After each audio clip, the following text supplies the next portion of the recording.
Hello, everybody. Welcome to my show, highlighting the journey with Dan, the podcast man. Here today, I got a wonderful guest. I got Amit Gera. Thank you for having me, Dan. Did I say You got it right. Okay. Yeah. One thing that I'm always concerned of is pronouncing and saying people's names, and I'm horrible. No, listen.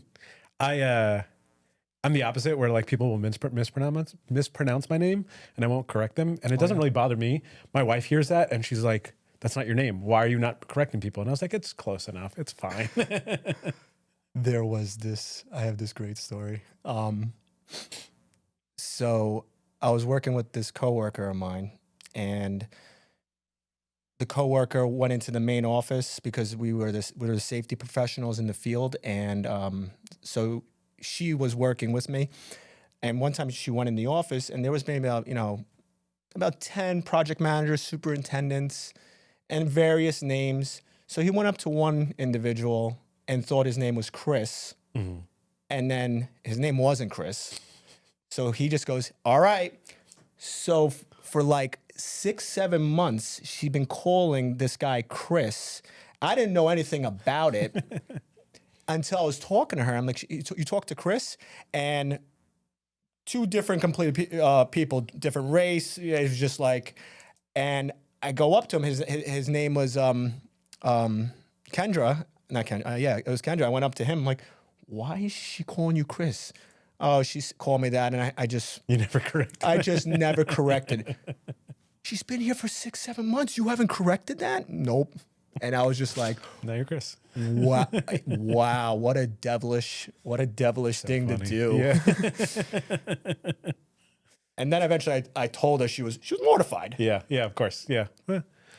Try to save her the embarrassment. No, of course. But anyway, let's dive into you. Let's get these highlights about you, man. Thanks for having me. Of course.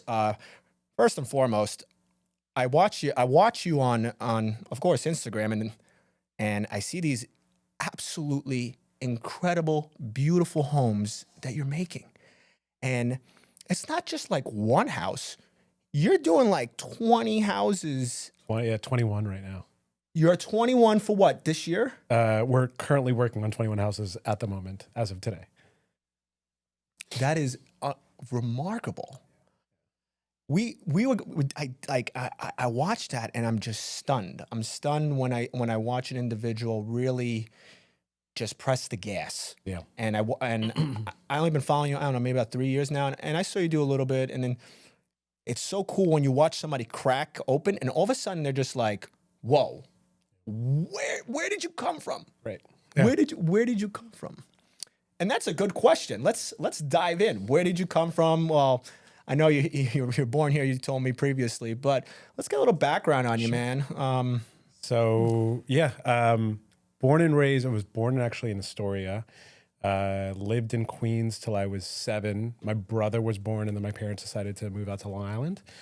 So originally we moved to Westbury, and was on Long Island ever since then. I say on Long Island, by the way. Some people say in Long Island. That's correct. We're not in Long Island. We're on Long Island.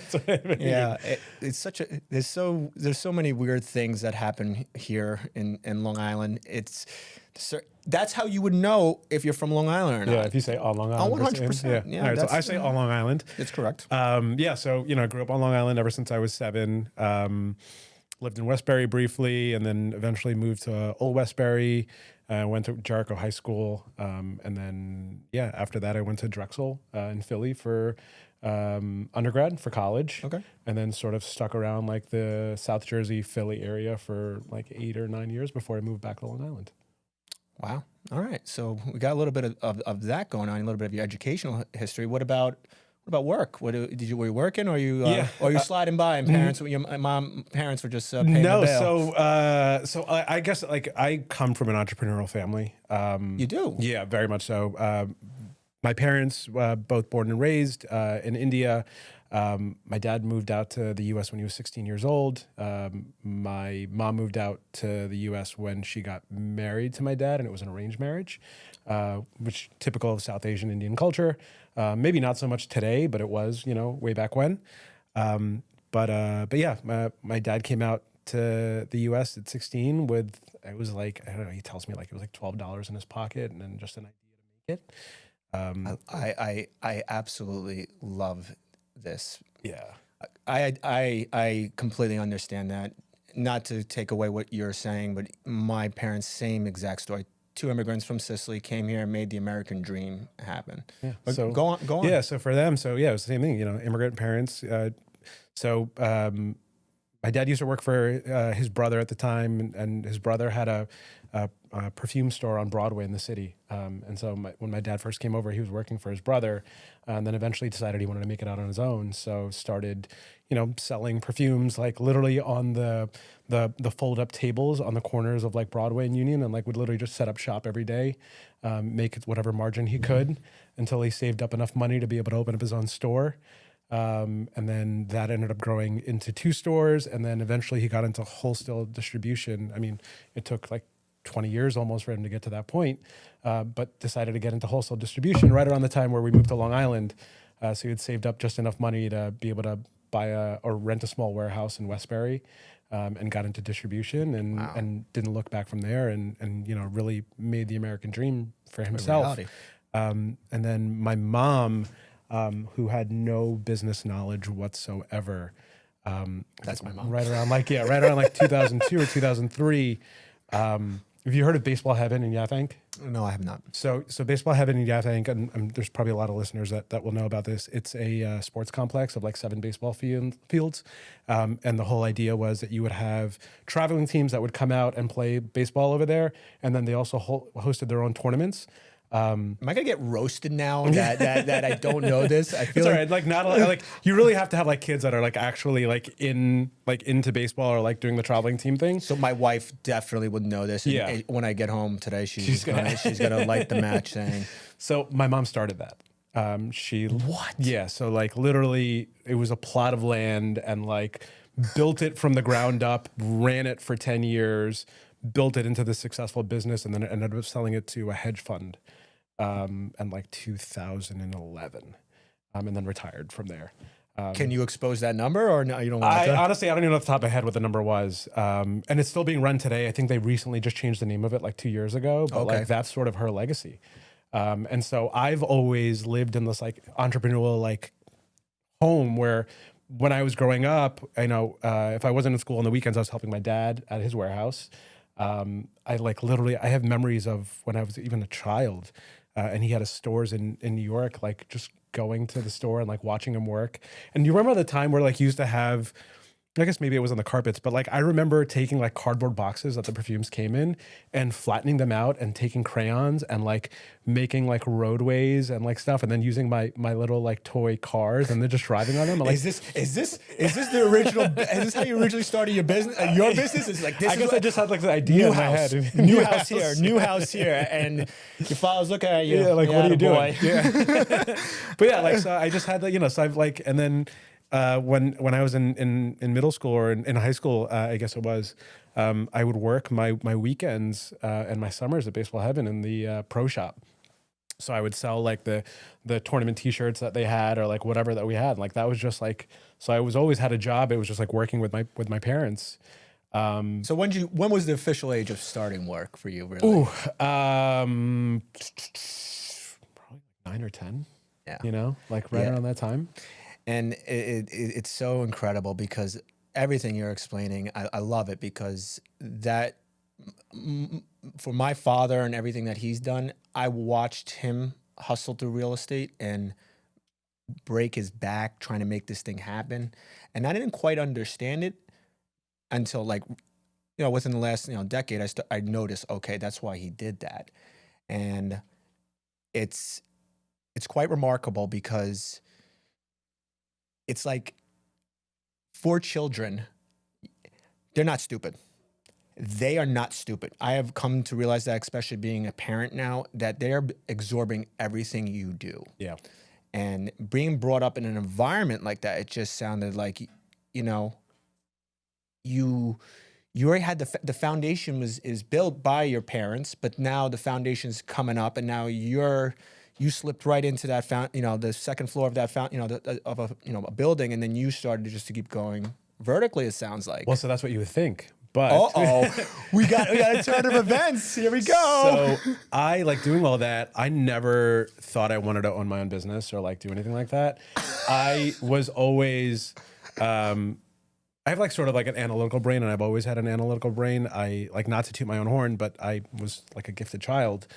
So I went to Long Island School for the Gifted. You have? in Huntington. Wow. So I had to take an IQ test and to be able to get in. So and what's your IQ?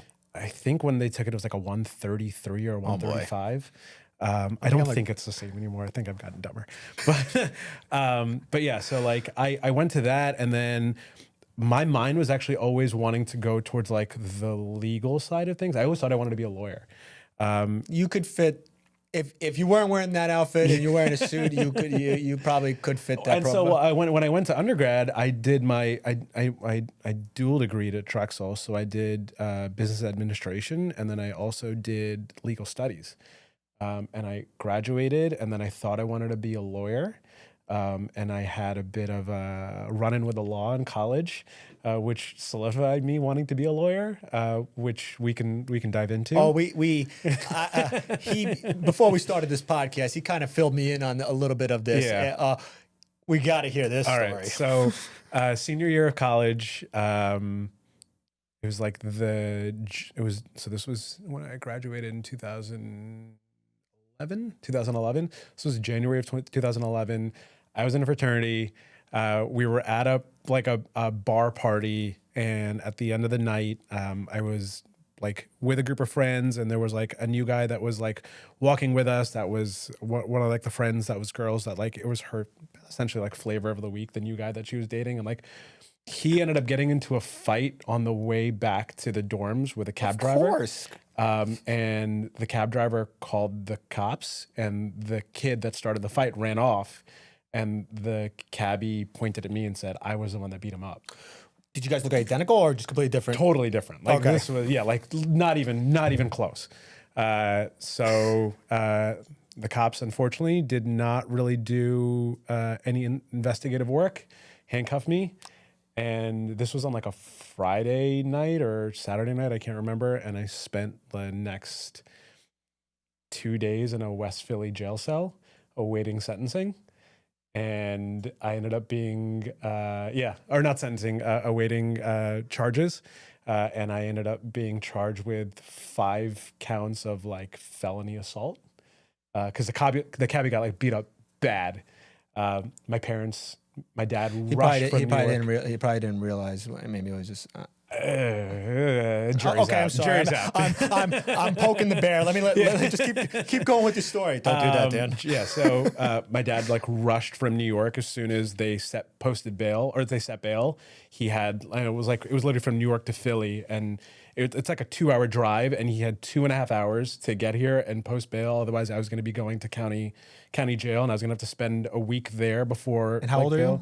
I was 22 at the time. Wow. So he made bail in the nick of time. And How much was that? I think it was 10,000, and you had to put a 10% of that. So it was $1,000. It's a good investment. It's a good investment. And they ended up, and then I had to hire a criminal defense attorney. So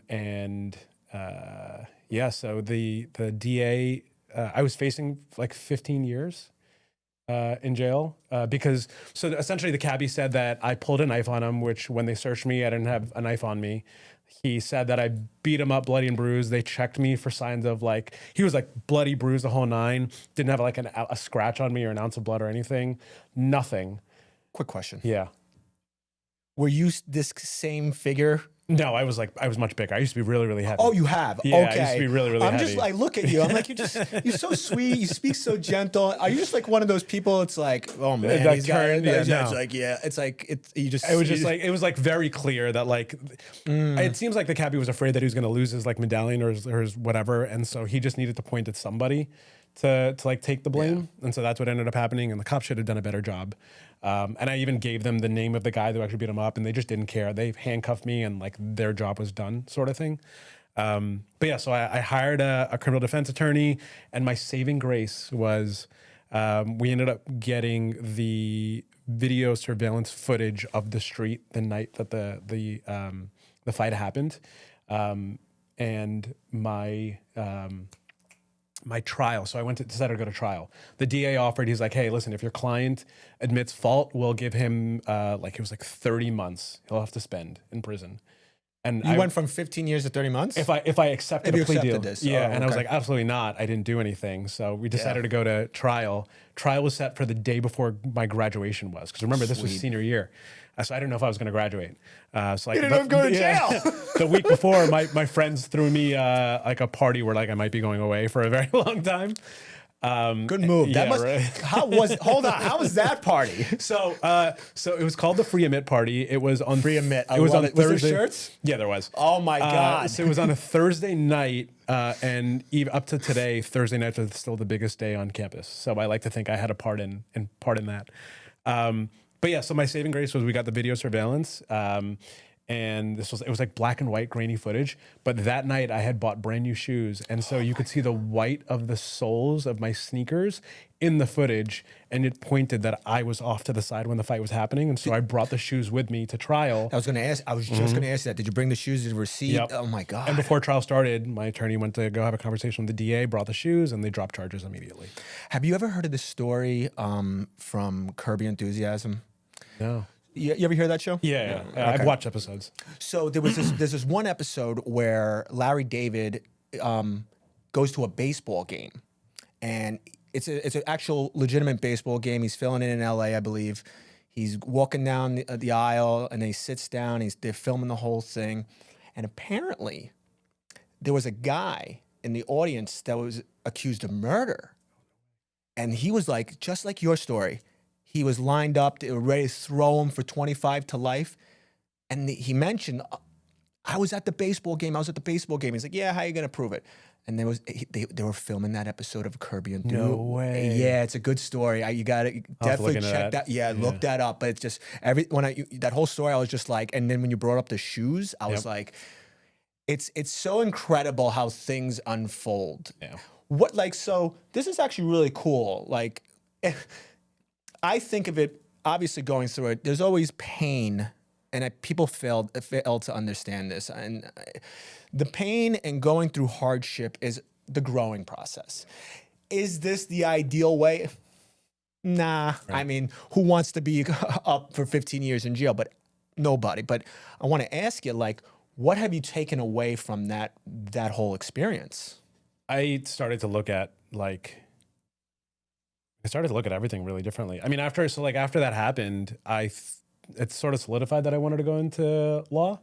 I ended up working for my attorney that defended me for a little bit, and then legal criminal defense was just too much for me. It was too much for my soul. I just couldn't handle it. Yeah. And so then I ended up going to working for an attorney that was focusing on insurance law, but on the insurance side, the side of corporations. And I was going to law school. I was working during the day. I was going to law school at night, and I was burned out. But prior to that, in between, I had worked for a foreclosure attorney that worked on on the bank side. And so I actually got an understanding and got to see how that process works. It was in California. I was living in California briefly at the time, but I got a better understanding of what it takes over there, and seeing the process of these short sales and how the bank, and the bank then selling them all, selling the assets off to get whatever money they can. And it even on the, you asked the question, it sort of just started to look at everything from a different lens and not just believe everything on the face of it. Because for me, I went through this entire ordeal where you had people that just looked at me and said oh, this is the guy that did it. And there was no other process or input put into it. And I had to fight for my life essentially. Of course. Right? So you literally can you imagine you went to jail for 15 years? You'd be I would still be in jail today. Yes, you would. I would still be in jail today. When would you be out? 2027, 2 years. He's coming out soon. Oh man. So it was a crazy ordeal. You mentioned something really, really good. You look at things differently. Yeah. Me, as in the work field and just in general, when people say certain things to me and they tell me, well, he did this, I'm like, okay, so I'm listening to somebody talk about somebody else. I've really come to learn not to take that as face value. Of course. Because I want to hear the other side of the story. And then I hear the other side. This actually happened literally yesterday. One person told me, oh, he's this. It was actually a guy wearing in safety glasses. He keeps taking his safety glasses off, and this is the second time. And I'm like, okay, well, listen, if he does it again, I'm talking to him, and we're gonna make sure that he's removed from the job site. We can't have somebody who's not wearing their safety glasses. So I went to his foreman, and the foreman's like, Dan, he was cleaning his glasses. Oh wow, yeah. And this is like things where, okay, I got his story, very, very extreme, and now I'm getting the complete opposite of his story. Yep. Cut the guy a break. Of course. And people see, and then they just beam in and just like, I don't care. That's what I see, and I believe it, and it's done. And Yeah. I mean, how can you do that? But a lot of people do, and they think. And then what's even crazier is that they think they're right. It's like that perspective. So you definitely felt that under you. You got to learn it for yourself. I mean, and like I've sort of like every aspect of even this business today, like, being in real estate now, like I take recommendations for subcontractors and people that I work with, and, a recommendation might be one thing, but until I end up working with them on my own, I'm only going to believe what I'm seeing on my own, 100%. right? Like I can't believe what other people are telling me. You take a recommendation, then you work from there, and sometimes it works out and sometimes it doesn't. Of course. And recently I got a phone call from a laborer, and wonderful laborer. I never met him before. Just started with this company, and he got on the phone with me. He reached out to me. He's like, Dan, I want to advance my career in safety.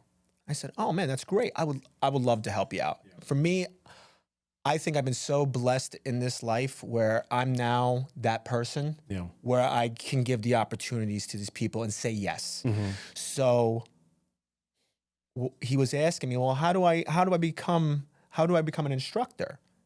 Well, I said, this is the way you do it. You have to go to this school. You got to go to Rutgers, take these 2 classes. And he was telling me, well, I see that's more expensive. I see this other outlet, and I really want to see if this is going to work. And I just said to him very simply, like, listen, you could do what you want. I know what works. This is what works. Yeah. And he ultimately, the next following day, he said, you know what, Dan, I'm going to stick with that, and I'm going to stick with your suggestion. And that's what I tell people. What I know in real estate too, it's a good topic. I know certain things, but if it's out of my element, I'm in no position. Oh yeah. I'm in no position to start thinking what I know. And I see a lot of people. I know a lot of people, and I see a lot of people work in this industry, and they say they're this and they say they're that. And then until, like you said, prove it to me. Yeah. And I have been there multiple times. Somebody promise. Oh, he sounds so good, this. And then poof, they're gone. I'm like, what happened here? I trusted you, and that's business life. And it's virtually everything. And so, it's just one of those things where you got to be really you got to see it to believe it. Yeah. For me, I'd much rather under promise and over deliver than over promise and under. I've been hearing that more and more, and I really love that statement. That's such a great statement. One of my coworkers at work, on his wall, he says, don't tell me, show me. And that is like the new, when I walked in his office and I saw that sign, and we have multiple job sites out to the city. Every trailer that he runs has that sign, and I love it because it's true. Yeah. Stop talking. Yeah. We can still talk. Right. We can still talk, but show me. Yeah. Let me see your actions. Right. What are you going to do? And you told me right before this podcast that what? You can't stop moving? I can't stop moving. I have undiagnosed ADHD, whatever you want to call it. It's not that I can't sit in my own thoughts, it's not that extreme, but I'm fidgety, right? Like I go on vacation with my wife, I can't sit by a pool or a beach for more than a day. I need things to do. Even if I go on a walk, I have to throw AirPods in, and I have to throw a podcast in, throw music on or something. I just need that, it's not a distraction per se, but I just need something going No, on. I get it. Do you have kids? Not yet. Okay. To all my parents out there, we know this because I was just like him before I had kids. And then I have kids. Silence and nothing sounds so good. Sleep sounds so good. It sounds like, because I'm very similar in that fashion. I really can't sit still. I always feel there's something to do, something to keep moving towards. So after that whole entire thing, you did the whole getting to know a little bit about the foreclosures. Where did your life take you from there? So yeah, so I did. So I was in law school and I was working for this firm during the day, and I was going to school at night, and it was about 1.5 or 2 years. And I was burnt out. My personal life was like not well at that same time, and I ended up and I was living in Cherry Hill at the time. I ended up dropping out of school, quitting my job, calling my parents, being like, I'm moving back home. I need to reevaluate my life, kind of figure this out. Oh, so it was like it was a huge change. Extreme. Like and what year, how old were you there? So this was in 2016. So I must have been 27, 28. Okay. That's not too far. Yeah. That's 9 years ago. So, and then after that, I moved back home, and then I joined my father in the family business. Where's home here? So it was here on Long Island. My parents were still living in Old Westbury at the time. So I joined the family business for a little bit. I joined my dad, in like the perfume distribution thing, try to get my hands into it. But I just still the same thing. I just didn't have a love for it. Like no for me, it was not fulfilling whatsoever. I didn't like really care enough about the product, and like building that sort of business like really wasn't it for me. And I know like it was disappointing to my parents, because I know my dad probably had this idea in his head of like he built this business and his son was going to take over one day. A lot of that's a really good point. A lot of kids, people I hear, they talk about their father's business, or I get in front of the person that, like somebody like your father, I get in front of them and they're like, so what are you gonna do with the business? I get see they're up in age, they look like they're gonna retire. It's like my son wants nothing to do with it. I'm just like, what? I'll take your business. Right? Yeah. I'll take your business. What? Your son doesn't want this? Yeah. I will be glad to take that off your hands. Yeah. But it's probably just being also surrounded by it, where you might just it's not your love. It just didn't feed my soul. Just at not the end of the day, it just didn't feed my soul. So I ended up, I wanted to sort of carve my own path. And as luck would have it, right around that time, my parents were having the interior of their house repainted. And so... did you have to file permits? No. We've already sold the house. So no, we did not file permits. I heard in California you got to file permits to paint. For everything. Oh my God, everything, man. Yeah. So as luck would have it, they were having their house repainted, and the painter had like a week or two prior had sort of approached my mom and been like, hey, I'm looking for somebody to invest in capital. I found this house out in Shirley.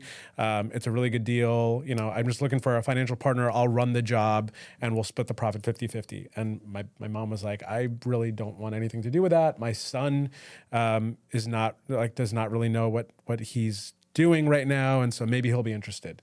So my mom introduced me to the painter, and I was like, oh yeah, I'll give this a shot. After I had like quit my job and moved back home, I had some money saved. So I ended up putting whatever money I had, and we ended up getting a hard money loan for the rest. We bought this house together. I formed a partnership with that painter. So I want to dig into some parts of the story. So like the hard money, how'd you figure that out? So it was, because that's a using that loan is like, I didn't know anything about that loan. Oh, I'm sorry. No, I stand corrected. So on that one, I ended up borrowing money from my parents, but they treated it like a hard money loan. And what did they give you? What's the interest? My dad at the time was like 14%. And I was like, I'm your son. Wow, my God. Oh, your dad's brutal. I was like, I'm your son. And he's like, that's the rate I'm getting outside. If you want it. I think you want to use my father. My father gives me 5%. And everybody's, when people hear about when I get loans, sometimes they're like, how'd you get the loan? I'm like, I got a 5%. He's like, where'd you get a 5%? Where'd you get that 5%? Yeah. It's like, no, my dad was like, he's like, listen, it's gonna be like 14%, but I'm not gonna charge you any points. But like, it's like, but smart move. Yeah. Smart move on your pops, actually, because he's making you feel the fire. 100%. Yeah. He's making you feel the fire to truly understand. Yeah, you're safe. What is really going to happen? Right. Yeah. I'm in that same boat where ultimately, if what happens if I don't pay my dad back? What's going to happen? Right. Yeah. But that's not the way I would No. ever go about it. But just to make it into reality, Yeah. saying like, okay, Even today, like now, we have we have money that it's actual hard money loans from institutional lenders, but there's also private investors, and I can't sleep at night knowing that I'm not responsible and taking full responsibility for every dollar that's invested with me. that is an incredible thing to highlight. Right? It's just it's somebody else's hard-earned money. Yeah. They're trusting me with it. How dare I not take responsibility for that?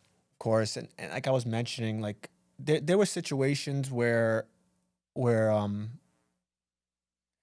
people want me to coach them and show them through real estate, and ultimately, I said to them, the answer is no, but I'll be more than happy to help you out because I'm not in the position to be coaching somebody with one of the biggest these aren't small little transactions. Oh, you invest 20 grand and we'll see what happens. No, we're talking, especially if you're here on Long Island, I don't need to tell you, man. We're talking over $200,000 worth of investment. And when I hear numbers like that, I'm scared for that individual. And I think you feel the same way. Like that's somebody's hard-earned money. Rightfully, should I be handling that? And for me, I know my answer. It's absolutely not. No, I know. I'll tell you what. Like we talked about. I just said on the podcast. I'll tell you what I did. I know what formula works. And if you want to follow that formula, I'll show you. Yeah, exactly. Yeah. I had so many people that helped me out. For me getting like to the place that I am today. Charles, handsome home buyer, like was one of the first people that like really, helped me out. Like, how'd you hook up with him? So it was actually Captain Permit at the time. I was working in Mike Arata? So Shout out to Captain Permit, baby. So it was at the time, I think it was like doing a house in Hicksville. It was like my third or fourth house. And I didn't know where to go to get an architect or how to file for permits or anything. And so, I reached out, and this was when Charles was like still really involved in Captain Permit. When he originally owned Captain Permit. And this, when they had their office in Farmingdale. This wasn't even in Babylon. Yeah. This was in Farmingdale, like way back when. And so I got a chance to meet Charles one day. I was like, went to the office and he was sitting in his office and I sort of just popped in and said hello. And that kind of, started a friendship to the point where like he came to my wedding 2 years ago, Get out of here. Yeah. Like wow. I'm getting my master's at NYU in real estate development. And Charles was one of the people that wrote my recommendations. What's so incredible about Charles? I met him a few times. That guy is an absolute, he's a very sweet person. And when I started in real estate back in, officially, because I technically started with my father back in 1996 when I was 6 years old. Like I was sweeping, doing work, and that's my. But when I started my business portion of it, I emailed Charles and I said, Charles, help me find a house. And I wrote this long email, and I remember sending it at like 5 a.m. to Charles, and I think it was like that was 5 a.m, and then like 6:15, I got an email back from him. I was like, what? And I seen Charles. He's this master commercials, all these things. Yeah, this guy's just a powerhouse. I see he I don't know, that one year he did over like almost 150 homes. But to take the time to a random stranger, he doesn't know me. Right. And email me back so promptly and said, Dan, it's not that simple. I mean, it's not that, I'm not, it's real estate is not that simple.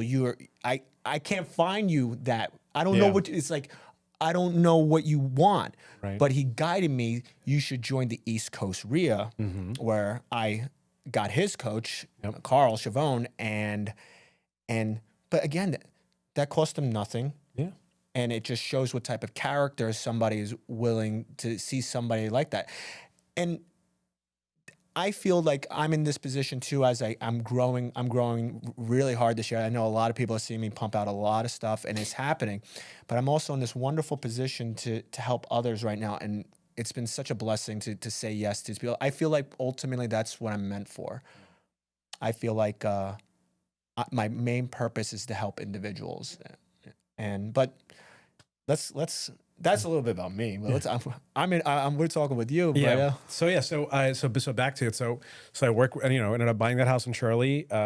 did Charles help you with that? No, so this was pre-Charles. pre-Charles. Yeah, this was pre-Charles. So we bought that house, fixed it up, ended up selling it. And this was, mind you, this was a time where you could buy a house in Shirley for like $85,000. Like that, it was like crazy. Yeah, like that's just not happening today. Oh yeah. We made a good Do profit you on still it. have that house? No, we sold it. We like flipped it and sold it. Made a good profit, and then decided, like, with the same painter, like, oh, let's do it again. Let's replicate this a couple times. We did that 2 or 3 times, and I had no idea what was going on. By the way, like I was learning, so I would literally, and mind you, I'm living in Old Westbury, and so I'm driving out to Shirley every day, and it's like an hour commute each way. You don't need to tell me. I live in Massapequa, and a lot of my investment properties are in Mastic. But that's so where it's the numbers work there. Right. When people hear me spit that name out, they're like, "What?" I'm like, That's what it takes. Yeah. What it takes. It's gonna take me an hour to drive out there. Yep. Okay. Yeah. So I would go out there, at the job site every day. I'm watching what all the subs are doing. I'm taking all the receipts from like Home Depot. I stay up at night. I'm making Excel spreadsheets of every single line item, like pricing it out, essentially understanding like what it takes to rehab a house, like every cost. So I've just got a better, You're soaking it all in. Everything. You're literally watching every single cent being spent on a property. Yep. Wow. And that ended up helping me in that regard, because unfortunately what ended up happening is this painter that I was working with started noticing that on some of the receipts that there was materials that are being bought that I'm actually not even seeing in the house. So it ended up turning out, unfortunately, that he was skimming off the top. He was buying material for other job sites and adding it on here and then deducting it, from our profits. And then between that and then me paying him to then pay the subcontractors, because mind you, I'm using my credit and whatever I can to get the money for the construction, that I'm paying him and he's not actually paying the subcontractors. So about the 3rd house in, I learned this. I confront him. I get everybody that's rightly owed what they're supposed to be paid. That painter does not get a penny of the profits from that last home that we did. And then all these subs basically tell me like, hey, we don't want to work with that guy anymore. We want to work with you. And so overnight, I now have this like group of subs that like wants to work with me and trusts me. And it just took off from there. Because you did the right thing. They did the right thing. Yeah. You did the right thing. You're talking about taking people's money and how you treat it. And you're listening, I'm hearing your story, and you're talking about an individual that is stealing. He's stealing. Yep. And he's able to go into his bed and close his eyes. I will never understand that. I won't. I won't. I had previous problems in the past with hardships in my life, but I never got to the point where I can close my eyes and say, "Oh yeah, this is I made all this money." Right. No, I don't eat until everybody else eats, right? Like all these subs, like they are doing manual labor that I'm not doing. How dare I hold a penny from them? They've got to put food on their plates for their families. Like, even though I'm a, quote unquote developer or investor, like even though I don't have employees of my own, I'm responsible for the livelihoods of all these people that are working for me. Correct. Yeah. Right. So like, for me, like if they're not happy, then I'm not happy. It's that simple. Right. Like for me, at the end of the day, I feel a responsibility towards the subcontractors and the people that I were building and selling these houses to.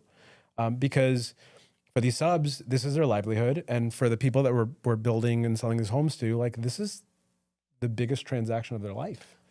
This is where they're going to host get-togethers and holidays and have good times and bad times. Like they're going to make memories in this home, and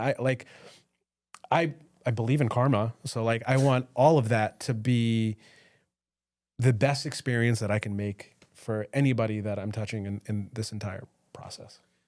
There was a house I just rented out to this wonderful family, and they were really, they were down on their luck. And they were presented to me, and I sat across this table, and the couple was in front of me, and it wasn't because I was trying to, me personally, I really wanted the Section 8 program, but they were on a different program. But I don't even care if they were on a program, but these people sat across from me. And what happened was they've been living in a shelter for 2 years. Then That's what my agent told me. That didn't transpire yet, but I knew they were in bad shape. Right. And they came in really frazzled, scared. It was just like, wow. So they sat down in front of me, and the the, the wife looked so like she couldn't stop shaking. I look at her. I'm like, "Are you okay?" And the husband looks over like, "Dan, I'm gonna be honest with you, man. We just really want the house. Really want the house. We're living in a shelter, and we have 2 kids, you know." And I'm like, and it was such a hard thing to watch. Yep. But I knew right then and there my answer was and not to discredit what my coach has taught me in business, because I this is a business for me, but I am a human being. Of course. And when I saw that couple in desperation, and I was the person to say yes or no to them, and that's everything. That was literally everything. And I just knew I have to say yes. There's no question about it. I could see it in their eyes. These aren't people that they want to provide a life for their kids. And what also started happening with this, so we said yes, and I asked them, "Do you have anything?" And like furniture, stuff like that. I said, "No, we don't really have much." My wife was there because she helps me run this business, Alexa. And Alexa said, "We got extra stuff. We have a dresser in the garage. Well, Nice. give you all this." And this was very heartbreaking, but I want to talk about it. She messaged my wife and goes, and I'm in the backyard playing with my 2-year-old daughter, and we're having the time of our lives. And my wife's texting her, and she goes, I'm like, "What's going on?" Alexa goes, "Oh, damn, I'm trying to figure out what we can get for them and start collecting stuff." I say, "Oh, absolutely." And she messaged back, like, "We really don't need much. The only thing I want is my 2-year-old daughter to have a bed." And I started crying. Yeah. I started crying my eyes out. It really, really hurt. It really just took a knife into me, because as a parent, I look at my daughter, and that's what I envision. I could never imagine. That's why I strive so hard in this business to ultimately take care of my family. I strive so hard, not even just my wife, my kids, my brothers, everybody. Like, my father is the guy that sends everybody on a trip, and you don't ever see a bill. And I want to be that Yeah. person. Yep.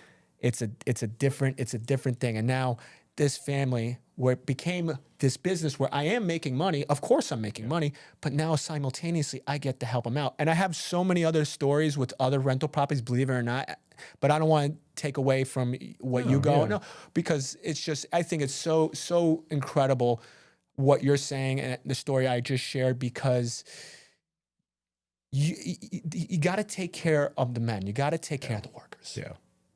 I believe in legacy, right? Like, that's super important to me. Love it. I like, part of the reason, I'm like rebranding my company to now be the Gera Group is like, it's my family name. That's my father's name. I want to like carry that out, right? Like, legacy is super, super, super important to me. Everything.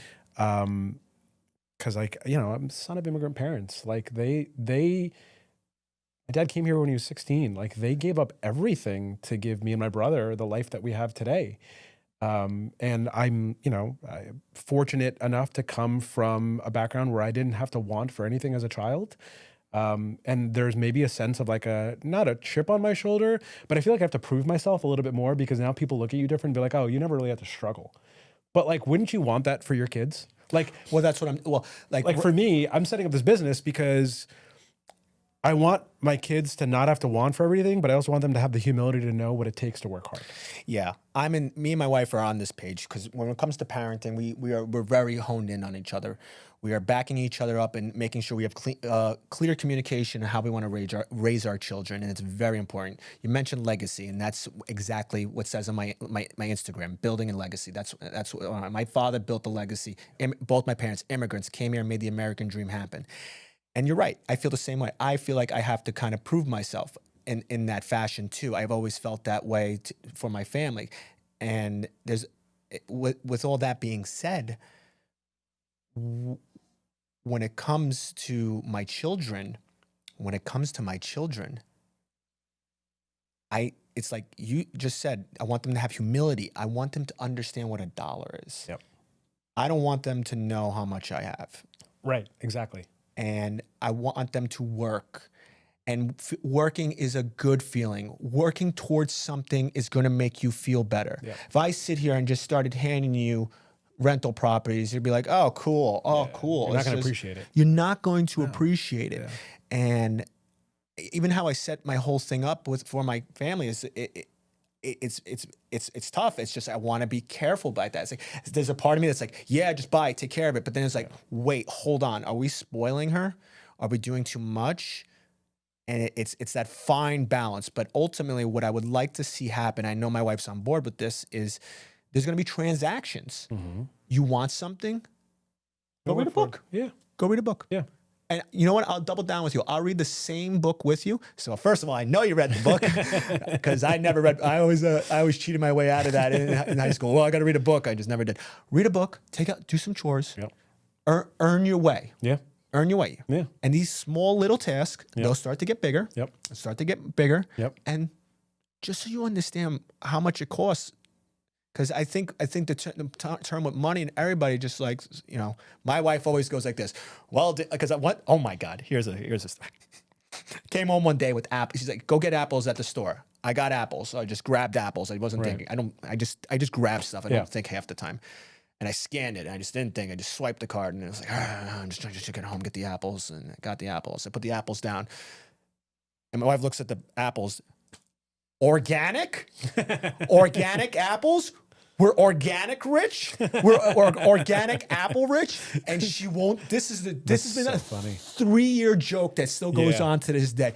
Oh, so like, she's like, oh, so we're organic apple rich. I'm just like, oh my God, just like he's like, Dad, don't you look at the price? I'm like, yes, I do. I am. I'm just, leave me alone. It was a mindless transaction. That's funny. Yeah. But building legacy, all those things you highlighted. I love it. I love it. Even growing up, like, and this was the time where like you would go to Blockbuster to go get like DVDs or VHS tapes. Remember this, right? Oh God, yeah. Movie night, Friday night movie night. If I wanted to go get the movies, like my dad, it was literally like, did you bring home an A, or like show me what you did this week at school? We'll go to Blockbuster. Like, you know what? Show me what you're doing, and you'll get rewarded for it. And like that instilled. That's why that 14% didn't bother me, because he was instilling a value in me. 100%. Don't tell me, show me. Exactly. It's just and you showed your pops. Yeah, I showed my pops. Go back. So everything. So with your story with the you found out so you have all these subcontractors now. Where are we heading here? And from that, I mean, I was doing like fix and flips, you know, here and there. I still really didn't know much of what I was doing, and I was just, you know, kind of by the seam of my pants trying to figure it out. So did that for a couple of years, and then I've always believed in partnerships. If I find somebody that I gel with and I work with really well, you know, why not? Like, I feel like you can go so much further working with somebody than doing it alone. Plus, it's more fun. Exactly. It's so much more fun. Right. So I ended up like working with a different partner that I found, and, you know, we did well together for a little bit. And then unfortunately things went sour. Because he was responsible for construction and I was responsible for financing, and things just didn't go the right way. And he wasn't skimming off the top by any means, but he wasn't taking responsibility, and mistakes were happening, and it was costing us money. We were working in the boroughs at the time, and like a violation in the boroughs is a lot worse than a violation on Long Island. Like, you do not need to tell me. Stop work order is like $10,000. Yep. You know, it's a big deal. Oh, as a safety professional, a licensed site safety manager for 15 years for New York City. It's expensive. Yeah, but when I'm dealing with a general contractor is worth, you know, millions and $1 million, no problem. But you're talking to a small little group that could flip them. Yeah, exactly. That could flip them. It's happened to me, and I lost my shirt as a result. But you know, I roll with the punches, and then I was doing stuff on my own again. And I was really kind of afraid of new construction because I just didn't know what to expect at all. I had no idea what to expect. This was like right at the start of COVID. I bought a house in West Hempstead. And I thought it was going to be like a simple fix and flip sort of thing. And the house was just in such bad condition that the only option that we had was to demo and build brand new. And I had no clue what I was doing. So how'd you attain the property? Did you evaluate it? It was an auction deal. Okay. It was So an you're going auction blind. deal. Yeah, so I'm You're going going in blind. blind. Okay. It was an auction deal. I did my numbers based on like a rehab. I drove by the property, but I never got a chance to see inside. Yeah. Bought the property. First time I could see it is after I bought it. Foundation is shot. Like there's cracks all over it. Like it's awful. One question. Yeah. What do you suggest to the people out there investing in real estate? Do you suggest auctions? No, today I do Thank not. Not you. at all. Thank you. I've seen properties go up $100,000 price in a matter of minutes. I hear auctions and people want to gamble. It's literally gambling. Well, so the problem that I find in auctions are anybody can go and bid, right? So even if you don't have the money, you're just going to bid up a property. and Really? then- yeah. That's why I said I know Yeah. enough information from other people to stay away from it. Yeah. But I didn't know. Now enlighten me. Anybody can just go bid, and it's like they're not verifying that you're like you actually have the money to be able to close on it if your bid gets approved. Because if your bid gets approved, when it's time to go put the deposit down, you just leave the courthouse and that's it. And now it's going to go back to the auction block the following week. And that's what happens so many times, or it gets bid up to the point where like now you've got somebody that like wants to get into the investing game and they're either paying too much for this house because you make all your money on the buy, not really on the sell. You know this, like you got to buy it right. You gotta. People understand what is a good deal. What's a good deal? What are you buying it at? If you could buy a house, anybody could buy a house. Right. You got to buy it right. You got to buy it at the correct number where Right. you know there's enough spread on what is going to happen if you buy it, renovate it, and then what is going to be your ARV. Correct. Yeah. So I do not recommend auctions. I'd Thank much you. rather you make connections with agents or wholesalers, stuff like that. You know, where like somebody else has done the due diligence of knowing that there's an accurate spread there that's priced right for the market, Correct. so on and so forth. So I was like, I bought this house in West Hempstead at an auction. I had no idea. I went in and I was lost. And I ended up calling in Mike, Captain Permit, and we were decided, all right, let's do plans for a new construction home. I got the plans and it was like go time to demo and build this house. And I got cold feet. So I ended up putting the house on the market with approved plans and ended up selling it and making a little bit of money, just enough to get out. So like I made my spread and I got away. I was so ready for like, yeah, we took it down, we built it. No, Man, I was scared. What a letdown. And then I waited another 2 years. Way to and be then honest, though. It was the smart thing to do. Because the person that bought it knew what they were doing. They built the house. They made their money. I was not prepared to be able to do that. And then 2 years later, I ended up buying this house in Bethpage, 5 Willow Street. That was my first new construction. And at the time, I ended up linking up with this guy, Sandeep, who sort of like showed me the ropes. And he, like, I would just, we had known of each other. He was building properties already on Long Island. And we didn't partner up formally, but I would just text him, be like, hey, what do I do here? How'd you meet him? Networking?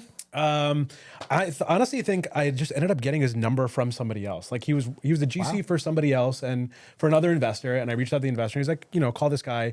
He'll be able to like walk you through it or help you out. So That's awesome. we were just like, I would just text him, be like, hey, what do I do here? Help me out. And like we ended up meshing really well. And so he'd help me out. I got that house built and sold and did well on it. And that was my first new construction. And this was at the time where like What year was this, by the way? So this was 2023. So very recently, bought in 22, sold in 23. So it was recently. Oh my And that was the first project that I did with my wife. My wife had always had like an eye for interior design. She always wanted to do it. So Girls are good at that. She's so good at it. So is my wife. So It's just it was nuts. Like she chose the tile. We did like arched entryways inside all the houses. And like, this is before anybody else was doing it. We sort of like, I like to think we set the trend on it. It was just something different that wasn't on the market today. So like that house got like, it just ended up doing really, really well. And hold on one second. yeah. The properties, if you're not following him on Instagram, you gotta follow him. These houses that he built are just stunning. I feel like there's just this original touch that you have on. I know if I was to drive by, I would know you did it. Like, Yeah. And I can't take full credit for that. Like, so you don't have to, but Yeah. I'm gonna So I did that first one, and then I bought another house in Bethpage, and it was like a gut reno and dormer. And my wife helped me out on that one again, and I ended up working with Sandeep again on that one, where he helped me out. He gave me some of his subs. I had some of Charles's subs, so like I kind of was starting to put a team together and built this house, and it was beautiful, and we had some viral posts on it on social media as a result.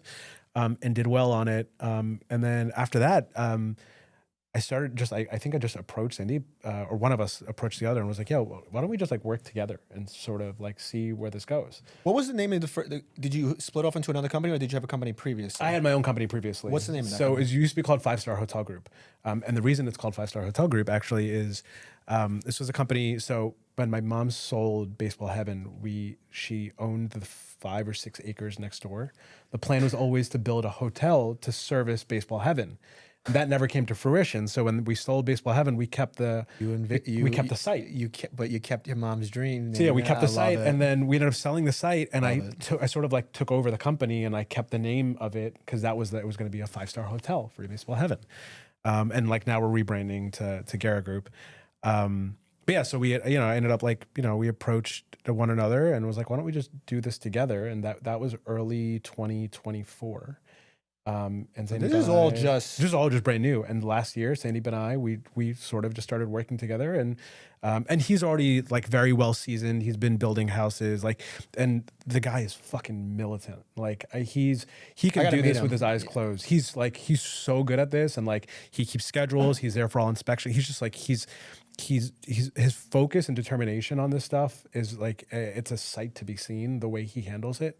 And so like we did 10 houses, new construction houses last year, like in 1 year together. And that's not, I couldn't, when mind you, like 3 years prior, I was afraid to do my first one. of course. We did 10 last year.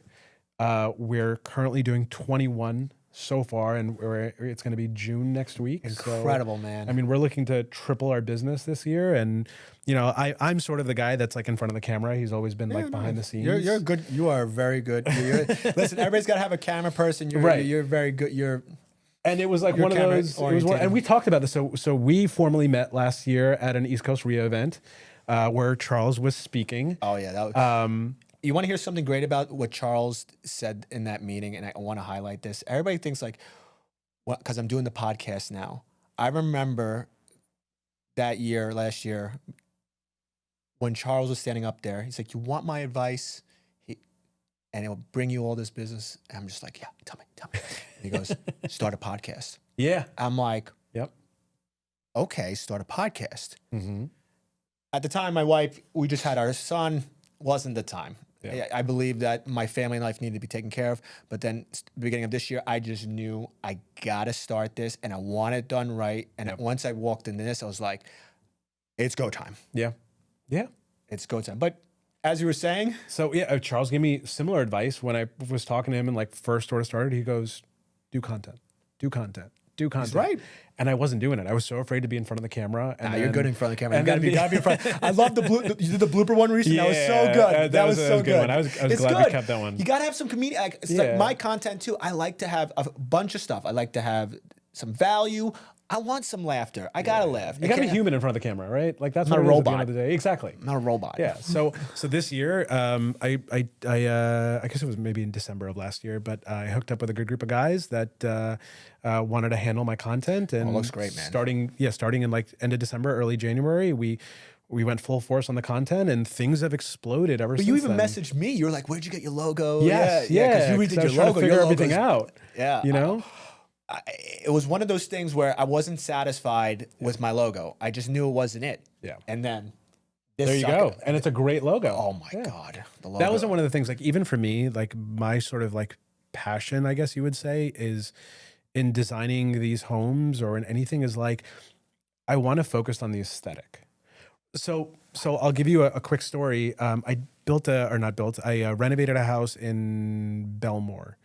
What year was this? This was 2019. Okay. 2019. Oh, pre-COVID. So pre-COVID. And I lost money on that house. The market shifted. That was one of the reasons. But I was so focused on when I sell this house, I want the right buyer to open the door and be able to immediately envision their future in this home. Like my entire mindset was when the right buyer comes in, they're going to open the door. They're going to see like the kitchen right in front and like everything we've chosen.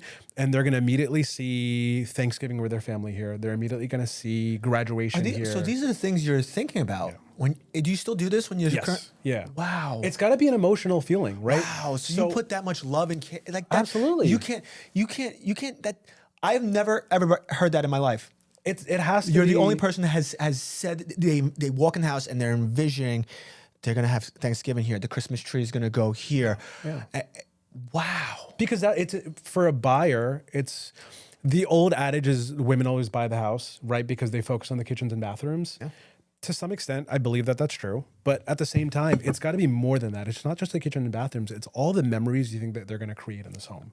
So in that particular house, I spent $1,100 on doorknobs, fucking doorknobs. But the reason being was I found these doorknobs and they felt right in my hand. Like the curvature of the way that it was from the front door to the back, the closets, the bathrooms, like it just felt right. So what you're telling me is these are organic doorknobs? I wish. They're just expensive doorknobs. But it felt right? Like that was one when of you those get a things. good doorknob. Yeah. And like for me, it was like that entry doorknob is gonna open the door and they're gonna have this like immense feeling of this is the right house for me. It's so crazy how the human mind is really like Right. that. You don't think about, I never thought about it until I really got into real estate. There's a door handle. Yeah. But, when I felt a good door handle, like, wow, like this thing is this thing. And I'm about to enter somewhere nice. I'm about to walk into something incredible. If I'm pulling on this doorknob and then opening it, like what is going to happen next? Yeah. My wife and I, and even, pre her, like I've always had this affinity or love for like good design. But when I say good design, I don't mean like actually something that's designed, but it's more so like how that design makes you feel. So I love going to restaurants, I love it. hotels, like places where there's been thought put into the experience and like the way that makes you feel. I was a DJ in college. Here we go, baby. Music time. Let's go. I was a DJ in my fraternity in college, and originally I wanted to be a DJ because I wanted to meet girls. But I ended up when I taught myself how to DJ. So, and this was vinyl turntables. This was pre-CD. What do you got? Techniques. I got SL 500s. Hell yeah. MK5s, or SL 100s MK5s. He's got to be correct with the techniques. There's certain techniques. But I taught myself how to DJ off YouTube videos. And I ended up being so like involved in that when I would DJ parties, I wouldn't even focus on like the girls. I wanted the experience of the party to like be so profound. Because the cool thing about music, and I listen to all types of music, but house music is some of my favorite because, you can control a crowd's entire emotions 100%. using music. Yeah. There's a Zac Efron movie called "We Are Your Friends." If you've ever seen it, of course I've seen it. It's not like it didn't really do well in theaters, but like there's a scene, right, where like they talk about how you can control somebody's 100%. heartbeat with music, and I believe that, right, because like they'll ride an entire wave based on the music that they're choosing for them, and like you can make their body move and feel a certain way. And I've sort of taken that like idea, and I want the homes that I build to do that to people. Your IQ is definitely high. Your IQ is definitely. So we got to hang out because I used to be a DJ. Oh, there you go. About 4 or 5 years. That's actually how I met my wife. Nice. So I was DJ, MC, used to do bar mitzvahs, weddings. I did everything, clubs, bars. One of my friends did Pasha. It was very cool. Yeah, and I really dove into the electronic scene. But for me, I was into electronic music in 1999, and people are like, "What?" I'm like, "Yeah." When I go to Italy, I was listening to original Tiesto, and people are like blown away. But when I saw the trend in 2010, like Deadmau5 came out, I was like, "Who are you, and how do I get to you?" And oh my God, music is so important. And in my life, if you haven't seen, I've quietly put some new displays up here, some EDC, EZoo, Tomorrowland items. Very cool. Yeah, you know who Alesso is. So I can't even count how many times I've seen him. He's incredible.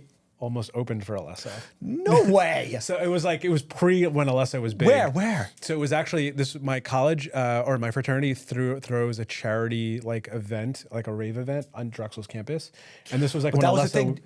Avicii was going around. Yep. Alesso DJs were going around the college campuses. Yeah, that was like when Alesso was first getting big. We ended up. What's the calling out? Yeah, we ended up getting secure. No, this was right before. So we ended up securing Alesso. And I was supposed to be on the ticket of one of the openers for Alesso for like the thing. And I got too drunk that night. Nice. And I couldn't do it. Nice. So somebody else filled in for me. But like that would have been cool. I ended up like I ended up hanging it up, but I actually my turntables are sitting in my office right now. I've been looking at them and I'm like, do I like feel like I want to open this up again? I have a Newmark NF7 and in my garage, JBL speakers. I have every Very DJ nice. and they're just sitting there. I'm just like, oh Yeah. it's DJing was what you said of controlling the crowd and all that. I loved it. And it was everything that you're controlling. It's the room. It's so cool. And I thought that I was ultimately going to keep doing it, but the lifestyle is just, it's unhealthy. Yeah, of course. Way, way unhealthy, not unstable. And thank God I'm out of it. I look at these raves now and I want to go to them so bad. I'm just like, fucking tired. I'm too tired. Yeah. I'm just way too tired. Yeah. But yeah, so like that sort of like design idea it's sort of like for everything I do, like the restaurants that my wife and I go to, the things that we expose ourselves to when we travel. I like we were just in Barcelona a week and a half ago. How beautiful are those buildings? Oh my God, gorgeous. It was my second time that I was there. But like this time we sort of just wanted to immerse ourselves into the culture, and the great way that we find ourselves to immerse ourselves in the culture is going to like cool design stores or like sneaker stores, because like we find like it's a really cool way to kind of immerse yourself in the experience. Because they have their own, like you can go to a Nike store. Like I mean, I've been in Italy where they have certain designer Nikes that you're not going to find anywhere else. You're not going to find them. You're not going to find them here in America. And like the music is great, and the people you meet, and like all those things. So like, and that sort of feeds my soul. It's the design aesthetic, and that that like even the restaurants that I go to. The food is great, whatever. Like you can go to like a great 2 or 3 Michelin star restaurant here or anywhere else, but I'd much rather go to like a smaller, very well designed, very well like thought process restaurant where like they're actually paying attention to every aspect of like how your experience is going to be. It's not just the food. It's going to be how your server is interacting with you, how the restaurant is designed, what kind of like furniture or decoration they're using, like all those things.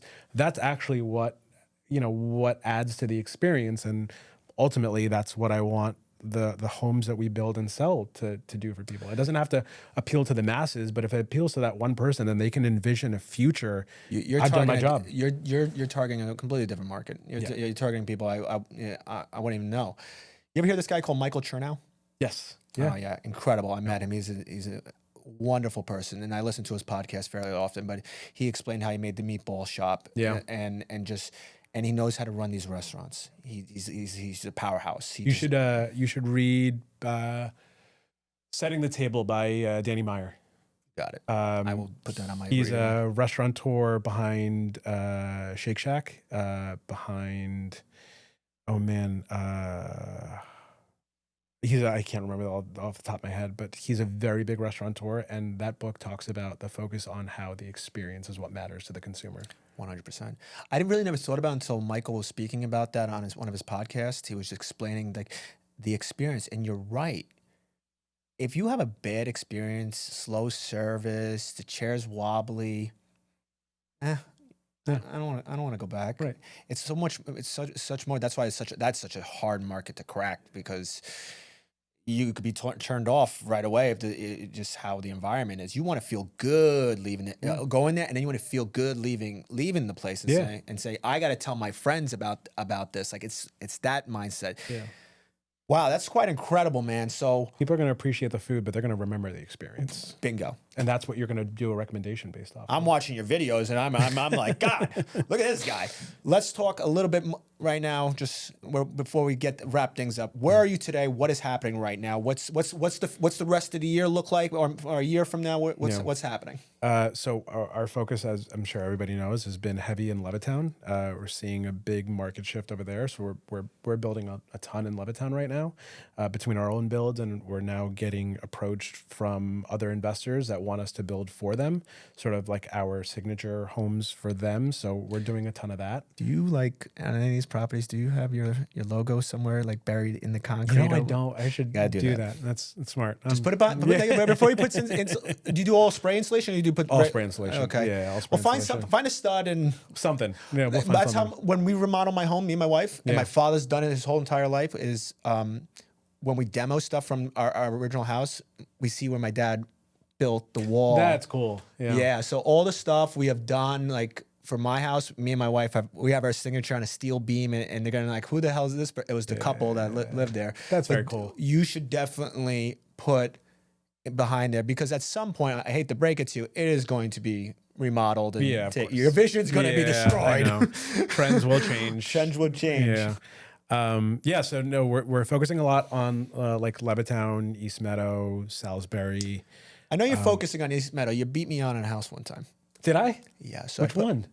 Let's not talk about it. But I'll tell you the story a little bit. Sorry. No, don't apologize. It's part of it. That's what people need to understand, is that I talk to you, but you beat me because you're better than me in that moment. And there's nothing wrong with that. There really isn't. And people have to, I didn't know that in the beginning of real estate investing. People were beating me, like, why are they beating me? But they spent more time. They're faster than me. And guess what? If I want to beat them, I got to get smarter. Got to be a learning lesson. It's a curve. Yeah. So you beat me on this one house in East Meadow. Okay. And I saw the Instagram post, because not even my agent told me that was sold, but you put it on there. Offer accepted. I'm like, and this happened to me a bunch of times with people. Offer accepted. And I'm just like, I put my hand like, So I looked at this house and I was like, I'm going to remodel this, and I take down this wall, and all of a sudden, I want to mention it to the camera. Freaking just destroy the whole entire house. Take it down. I'm like, what? What? I just looked at him like, I was going to spend this amount of money, clean it up. I was going to spend X, Y, Z. You're like, we'll start over. How do you figure out the numbers and all that, man? How do you do that? We're very, very dialed in. We're very, very dialed in. We've got a great team of subcontractors now. How many houses are you lined up for this year? So as of right now, it's 21, and that's a combination of our own spec homes that we're building, some that's already in contract that we're customizing for our buyers, and then some that we're building for other like investors. We're hoping to end this year out with like 30 completed homes, which I think we're right on the mark, hopefully, for. I'm sorry. I want to invite myself. I'd love to have you. We'll shoot some content, man. Yeah, I'd love to. Absolutely. So that's the goal. And then I'm working on a development in the boroughs, actually. Are you going back to New York? Yeah. So I bought this like plot of land a couple of years ago in Crown Heights, and going to be hopefully demoing it soon, and then building an 8-unit rental building. So that's gonna be my first ground up like building. God, man. And so like that's gonna be a totally different phase of my life, let's say. That is definitely gonna be a different phase. I'm terrified. Good. Mind you. You should be. Terrified. You be afraid, but embrace the unknown. Of course. It's part of the process. You know it. You damn well know. And I've learned that. That's why I've been trying to put that message out to all my followers on Instagram. Everybody, it's just like, the unknown, the fear, whatever that is. That's your task. Yeah, 100%. That's your task. That's exactly what you should be doing. You should be going out there and I don't know what to do. Oh no, you do. Yeah. And the time is right. Like I'm fortunate enough. I don't, we don't have kids yet, so this is a time for me to be able to take risks and do it right now, man. Because for me, it's like and especially how your type of character and everything you just told me about your incredible story today on the podcast. When you have your kids, you're gonna want to spend time with the kids. And you're going to figure out, obviously, a system to put into place that is going to be able to run your business, and then you're going to enjoy your life. Yeah. Man, I cannot thank you enough to be on this podcast. Thank you for having me. Quite incredible. I do want to plug you in, man. So Yeah, Go so, ahead. So you can find me on Instagram. It's Amit Gera. I think it's the same across all platforms as well. If you have a house that you think I'd want to buy, please reach out. DM me. I look at all my DMs. My phone number is written in there as well. So however you want to reach me, I'm happy to connect. If you're looking for advice, if I can help you out in any way, getting started in this real estate business, if I can offer you any advice, I'm more than happy to. There's been so many people that have paved the way for me that it's only right that I repay that favor. Well, guys, that is the end of our episode. I want to thank you again, man, for coming on the podcast. Thank you for having me, Dan. We'll see you next time. Peace.